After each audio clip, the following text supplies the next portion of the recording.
Đại sứ Tân Cương nói Trung Quốc sẽ không thua khi xảy ra chiến tranh lạnh với Mỹ. Vừa kêu gọi đối thoại, Tổng thống Putin lại mang vũ khí siêu thanh giăng mặt Mỹ. Hình ảnh vệ tinh tố giác Nga liên tục bày binh bố trận gần Ukraine. Lật thuyền di cư ở biển Hy Lạp, ít nhất 13 người thiệt mạng. Người lướt ván bị cá mập trắng cắn tử vong ở California, Mỹ. Mưa lũ sẽ hoành hành đến hết năm ở Malaysia, đã có 41 người thiệt mạng. Nguy cơ nhiễm Covid-19 trên máy bay tăng gấp đôi do chủng Omicron. Khám phá bí ẩn kỳ này, bức tượng đầu hổ mình rồng kỳ lạ ở kho báu khảo cổ của Trung Quốc. Tất cả sẽ có trong bản tin đặc biệt cập nhật những tin tức nóng nhất trên kênh FBNC.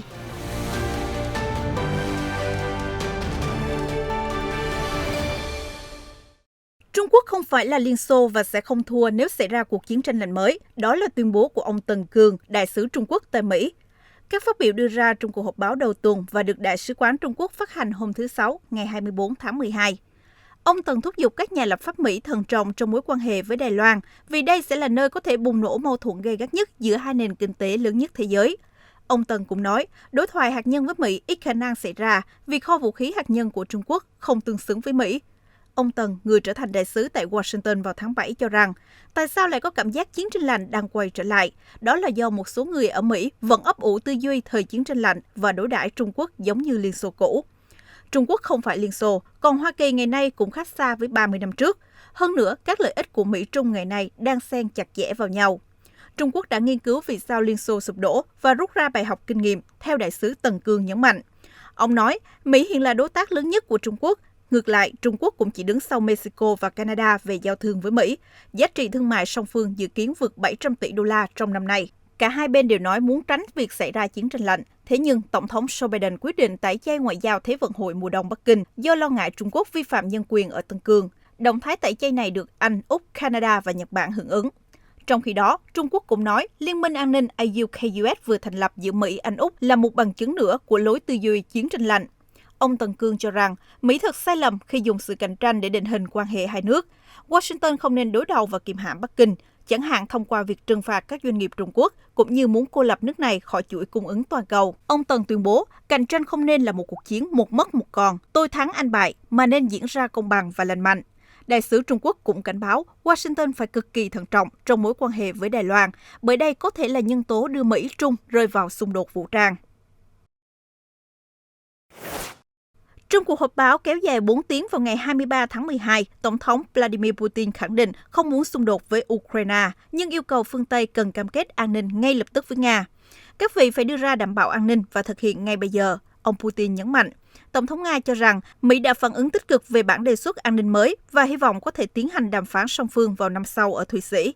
Tuy nhiên, dù nói về đối thoại giảm căng thẳng, Nga vẫn tăng cường sức mạnh quân sự đến mức nguy hiểm. Hôm thứ Sáu ngày 24 tháng 12, ông Putin thông báo Nga thử nghiệm thành công tên lửa siêu vượt âm và ca ngợi đó là một phần của các loại vũ khí thế hệ mới, bất khả chiến bại. Thử nghiệm tên lửa siêu vượt âm đã làm gia tăng căng thẳng giữa các cường quốc bởi nó được xem là thước đo mới của sức mạnh quân sự.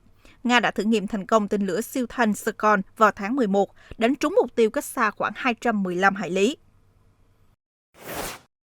Các hình ảnh vệ tinh do công ty tư nhân Maxar Technology của Mỹ công bố vào hôm 23 tháng 12 hé lộ, mặc cho phương Tây chỉ trích, Nga vẫn tiếp tục bày binh bố trận ở bán đảo Crimea mà nước này sáp nhập hồi năm 2014. Cụ thể, hình ảnh cho thấy hàng trăm xe bọc thép và xe tăng hiện diện dày đặc ở căn cứ Crimea tính đến ngày 13 tháng 12. Trong khi đó, một bức ảnh vệ tinh Maxar chụp căn cứ này vào tháng 10 không hề có sự xuất hiện của các loại khí tài trên. Maxar tiết lộ, trong tháng qua, hình ảnh vệ tinh độ phân giải cao đã chụp được một số hoạt động triển khai quân mới của Nga ở Crimea, cũng như tại một số khu vực huấn luyện ở miền Tây nước này dọc theo ngoại vi biên giới Ukraine. Theo Maxar, một đơn vị cấp lữ đoàn mới, bao gồm vài trăm xe bọc thép, bao gồm xe chiến đấu bộ binh, xe tăng, pháo tự hành và thiết bị phòng không để đến khu đồn trú của Nga. Các hình ảnh vệ tinh khác cũng cho thấy Nga đang xây dựng công trình quân sự tại bãi tập Kessoloti, bãi tập Bogonovo là các cứ điểm gần với Ukraine. Theo Reuters, những dữ liệu này là bằng chứng thép cho sự gia tăng hoạt động quân sự của Nga tại 3 căn cứ quân sự ở Crimea và 5 căn cứ ở miền Tây nước này. Vào cuối ngày 24 tháng 12, một chiếc thuyền chở theo khoảng 80 người di cư đã bị lật trên biển Aegean, Hy Lạp. Lực lượng bảo vệ bờ biển cho biết 62 người đã được cứu, ít nhất 13 người thiệt mạng.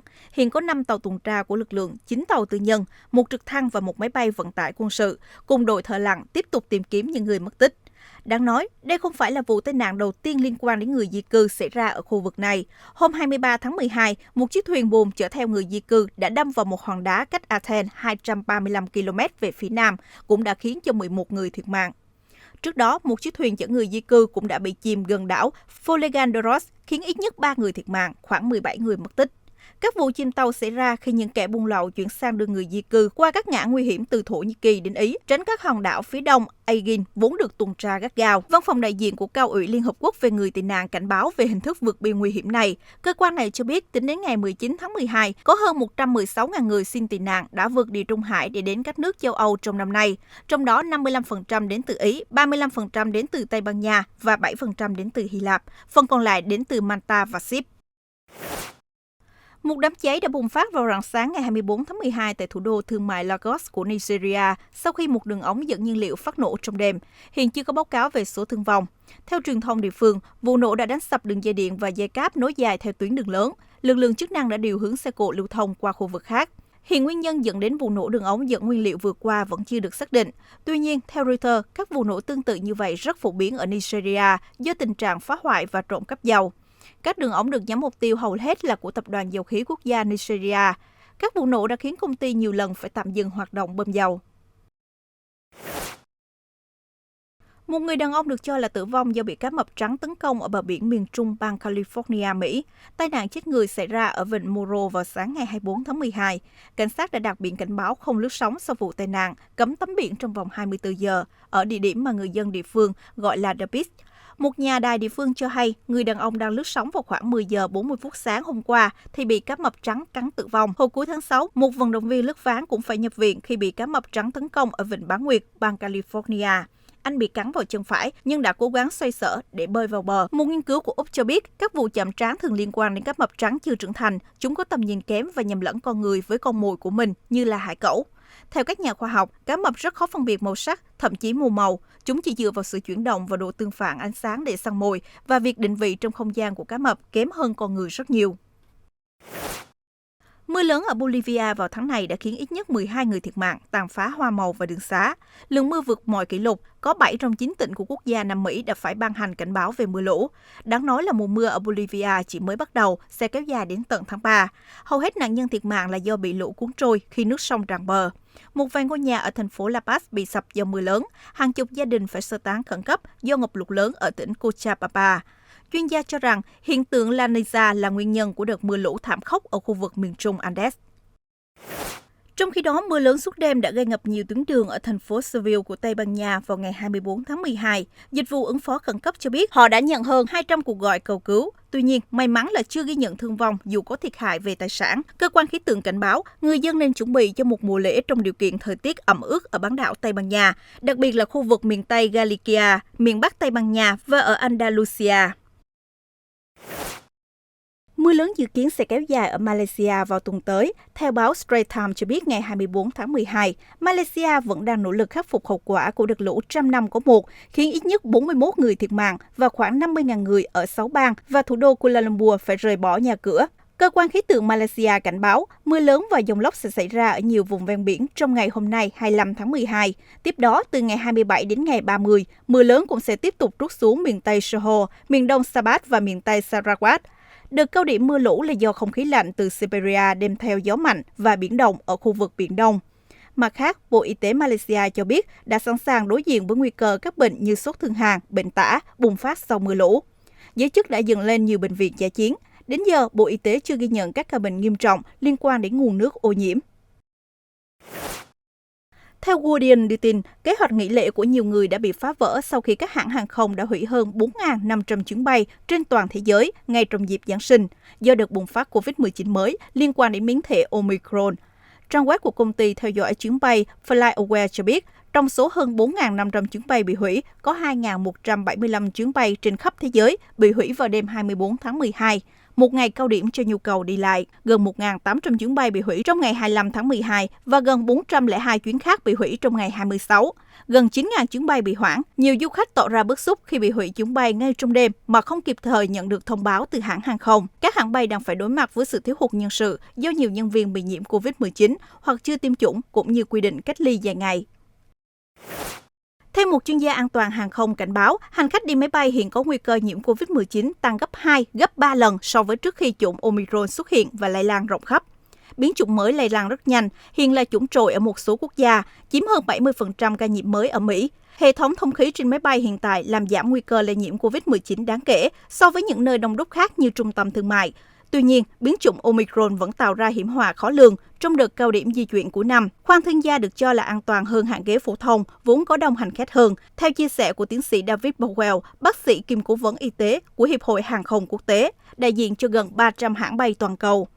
Ông nói, hành khách nên hạn chế tiếp xúc đối diện nhau, tránh chạm vào các bề mặt, nên đeo khẩu trang và không nên ăn uống cùng một lúc. Tiến sĩ cho biết, chúng ta nên thận trọng phòng ngừa, ước đoán rằng chủng Omicron lây lan gấp 2 hoặc 3 lần chủng Delta. Ngoài ra, chuyên gia nói, điều nên làm nhất để bảo vệ chính mình khi di chuyển hàng không là tiêm vaccine, bao gồm tiêm mũi tăng cường nếu đủ điều kiện. Gần đây, giới khảo cổ tìm thấy một vật điêu khắc đồng có đầu hổ và thân rồng ở di chỉ Tam Tinh Đồi thuộc tỉnh Tứ Xuyên, miền Tây Bắc Trung Quốc. Qua đánh giá sau đó, chuyên gia cho rằng cổ vật chỉ là một phần trong tác phẩm điêu khắc hoành tráng hơn thời cổ đại. Từ ngày 9 tháng 10 năm ngoái, việc khai quật 6 hố chôn cất ở Tam Tinh Đồi đã bắt đầu tiến hành. Đến nay, công tác khai quật đã hoàn thành ở các hầm số 3, 4 và 6, đưa các mẫu vật đi gột rửa và giám định. Những hố còn lại vẫn đang được tìm kiếm. Trong đó, mẫu vật mình rồng bằng đồng được phát hiện ở hố số 8. Có lẽ nó thuộc về một tạo tác đặc biệt trong thời đại đồ đồng. Vào tháng 10 vừa qua, một đế đồng hình tam giác với những con chim đứng trên mỗi góc của nó đã xuất hiện ở giữa hố số 8. Ban đầu, các nhà khảo cổ nghĩ đó là một cây cổ thụ linh thiêng. Tuy nhiên, sau 1 tháng rưỡi tiếp tục đào bới, món đồ gây kinh ngạc lớn vì sự phức tạp của nó là một vật hình dạng thân rồng. Triệu Hào, một nhân viên khảo cổ cho biết, thân rồng này khá kỳ lạ vì nó có đầu của một con hổ, tai tròn và sừng dài, miệng của nó dường như ngậm một lưỡi dao. Chi trước của rồng đặt trên cái trụ hình tam giác, thân mình hướng lên trên. Hiện nhóm khảo cổ vẫn tiếp tục khai quật để được chiêm ngưỡng toàn bộ tác phẩm đồ đồng thời cổ xưa và nghiên cứu về văn hóa đằng sau đó. Chuyên gia cho biết, bức tượng rồng chỉ cao khoảng 80 cm và thân mình uyển chuyển của nó là một manh mối quan trọng để vén màn bí ẩn về lý do sáng tạo và chôn cất món đồ tỉ mỉ này. Nếu đánh giá của nhóm khảo cổ là chính xác, thì họ đã phát hiện thêm một tạo tác khổng lồ bằng đồng nữa ở di chỉ Tam Tinh Đồi. Được tìm thấy vào cuối thập niên 1980, di chỉ Tam Tinh Đồi được mệnh danh là một trong những phát hiện khảo cổ vĩ đại nhất thế kỷ 20. Di tích này nằm ở thành phố Quảng Hán, cách thủ phủ Thành Đô của tỉnh Tứ Xuyên khoảng 60 km. Khu tàn tích này rộng 12 km vuông và được cho là dấu vết còn sót lại của nhà nước Thục Hán, trị vì cách đây từ 3.000 đến 4.500 năm. Thông tin về khảo cổ vừa rồi đã kết thúc bản tin hôm nay. Chúng tôi sẽ tiếp tục cập nhật những sự kiện quốc tế mới nhất và chuyên mục khám phá bí ẩn trong bản tin nóng phát sóng vào 14 giờ 30 phút hàng ngày trên kênh FBNC. Mời quý vị quan tâm đón theo dõi.